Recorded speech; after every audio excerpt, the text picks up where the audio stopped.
কেতিয়াবা এনেকুৱা লাগেনে জীৱনটোৱে কেৱল শাস্তি দি আছে তোমাক? জীৱনতকৈ ডাঙৰ শাস্তি আৰু একোৱেই নাই নেকি পৃথিৱীত? কাৰণ এই শাস্তি তুমি কেনেকৈ পাইছা সেইটো তুমি চাগে ভালকৈ নাজানা। কেতিয়াবা নিজকে সুধিও চাইছা, মই ভুলটো ক'ত কৰিছিলোঁ? এদিন তুমি এটা সম্পূৰ্ণ মানুহ আছিলা।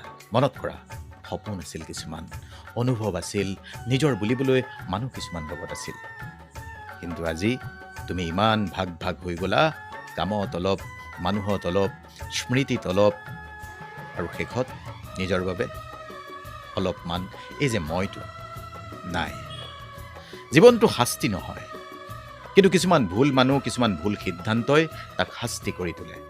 তোমাৰো তেনেকুৱাই হৈছে যদি এই অনুভৱটো, ভুল মানুহ, ভুল সিদ্ধান্ত এৰি পেলোৱা।